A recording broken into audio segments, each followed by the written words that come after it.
Hi, I'm WTOP Entertainment Editor Jason Fraley, and I'm here with the one and only Steve Martin. and Edie Brickell. he's just taking it away.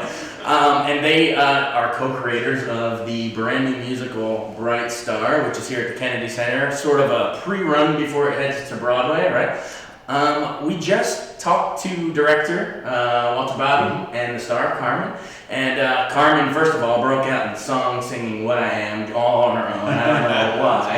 And Walter Bobby said that when he first read it, it took his breath away. Is that a little exaggeration, or do you think he actually lost his breath? I remember he's on camera.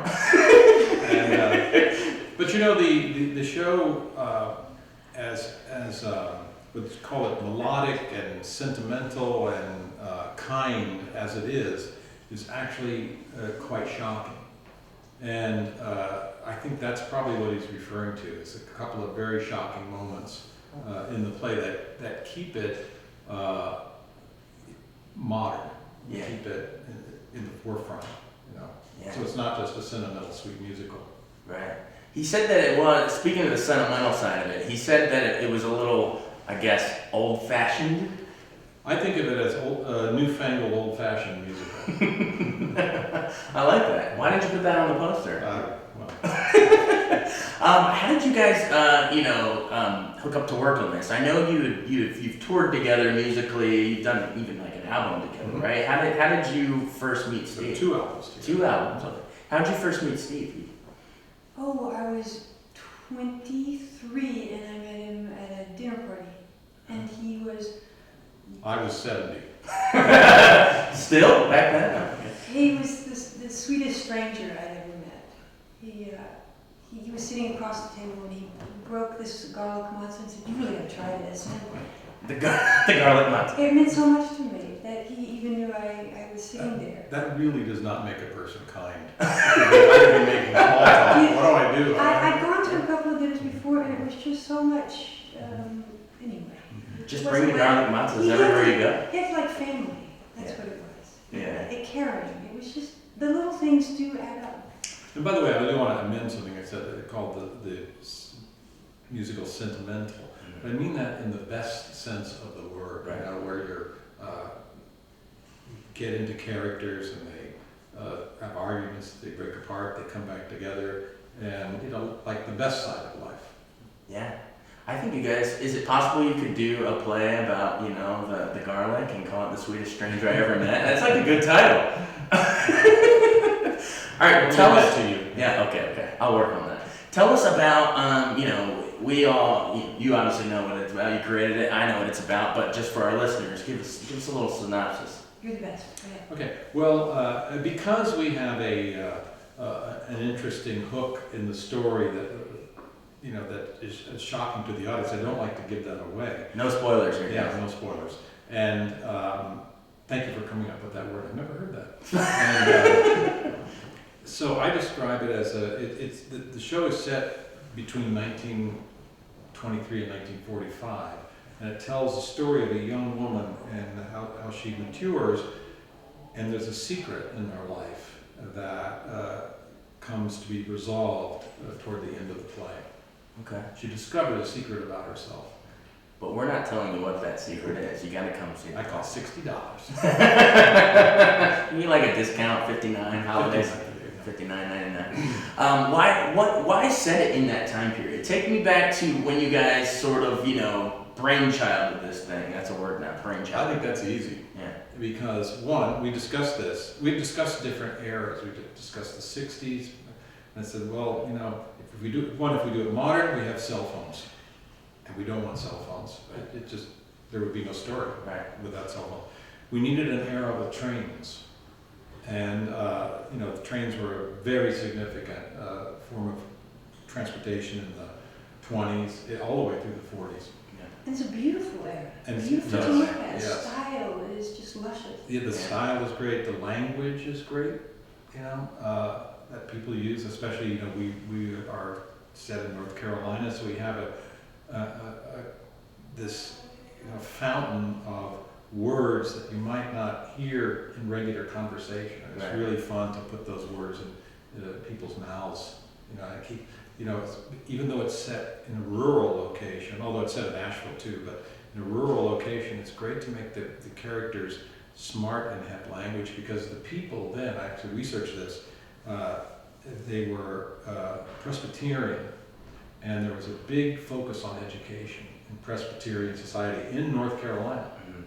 So, we get the benefit of language and education, and it really helps the story. Absolutely. Take me through some of the music, because you guys, I know, both obsessed with music outside of this show, huge fans. But take me through, the process of getting the songs, the songbook. I might say so that Mike Nichols once said, he told me, he said, don't ever go to the birthday party of someone who's written a musical. And I said, why? And he said, because they'll play you all the songs that have been cut from the show. And, we have a lot of songs that have been cut, good songs. So we recorded them on our record. Oh, yeah. Good songs have been cut, but we found they just didn't, explicitly tell the story or work in the way, or maybe the scene did the work of the song, or sometimes the song does the work of the scene. We'll cut the scene, let the song be there. And, you're constantly playing, I don't want to, you should talk too, but, constantly playing with the organization of these songs and the stories, and, you can't do like 5 slow songs in a row. It's, Right.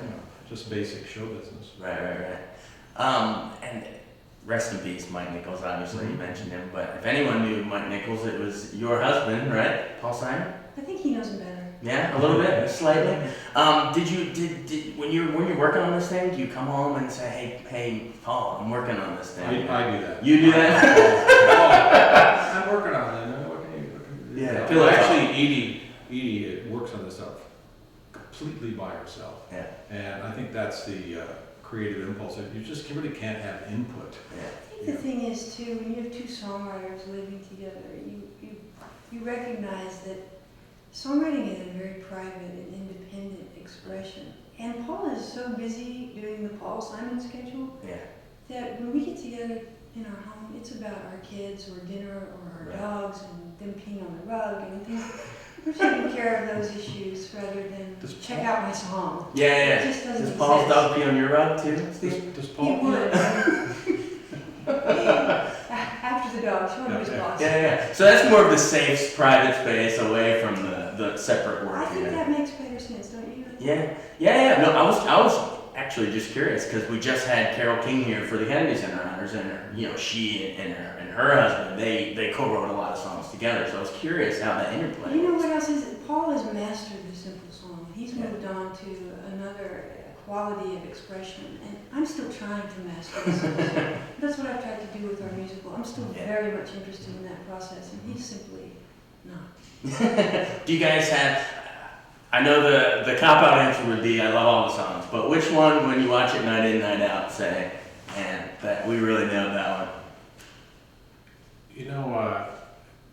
As there's some new songs in the show, one Edie did a brilliant job of on her own, that they call the 11 o'clock number in musical circles. Thank you.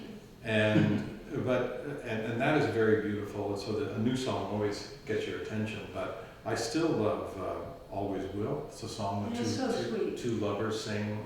They discover they're in love. It's one of those songs that every time we hear it, or he'll sing it sometimes, I think we're so lucky that floated down to us, because it sounds like a song that should have already been written. Yeah. It's so simple, and I can't believe it came to us. Absolutely. Well, and what drew you to, I assume you've always been big fans of the theater and Broadway, but, what drew you to taking, this new avenue? Because you guys have done music, movies, everything, but talk about what makes the stage so alive, and how you got involved with the guy that revived Chicago of all things, just is it a magic of a live audience, or what is it? Well, for me, there was two things. One, Edie and I discussed how much we loved the musicals we grew up on, and that got us excited, talking about the possibility of doing one. Which ones did you? Sound music. Sound of Music. I love Music Man, and Rita Moreno was just Gypsy, and West Side Story was like one of my favorites. Yeah. Funny Girl? Funny girl. And but also I realized that it's one of the last analog experiences you can have. True. You have to go. You're supposed to turn off your phone, and you can't download it. You just have to watch it. Right.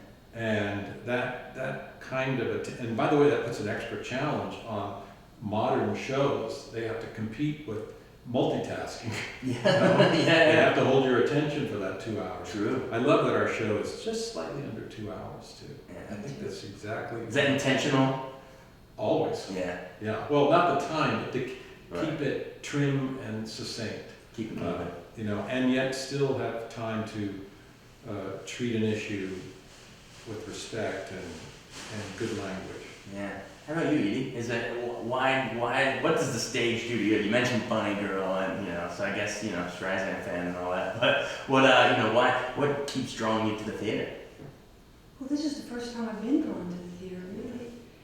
And I'm discovering the talent of all of our collaborators and our team. I didn't know that everyone's an artist, from the lights to stage, sound, obviously the director, the choreographer. I didn't realize what all the choreographer does. Our music director, Right.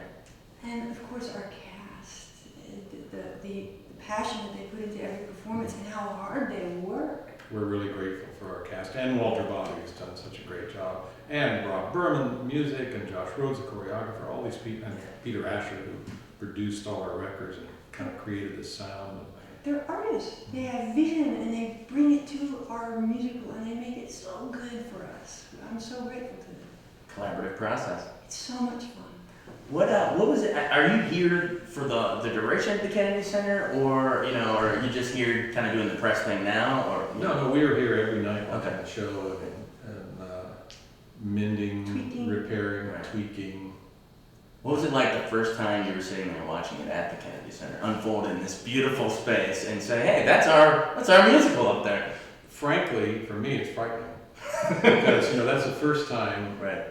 It's in a sense that the audience has seen what we've done, and so you're not even yourself. You're kind of listening, watching, listening, Right. and also the cast is very new to what they're doing, and all good actors and comedians need just a little bit of feedback from night to night to know, I see this is where that laugh is, and this is where this space should be, and this scene holds, so I can take my time with it. And those things are just learned over time. I always think first night show should be $12.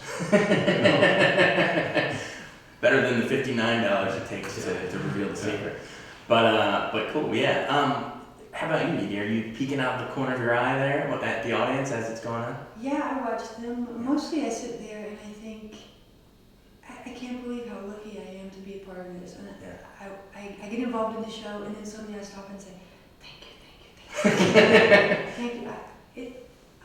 And I'm so grateful again for all of their talent that they can take a song and make it so big and beautiful, and that I get to be a part of it. I'm thrilled. Thanks, Steve, too. His writing is so wonderful. They're just elbowing each other over there. Thank you. We say thank you for bringing it here. We hope Washington enjoys this show. We really do. I mean George Washington. Oh, really? Is he still? Well, he's out in Mount Vernon. You guys should bring him down the river.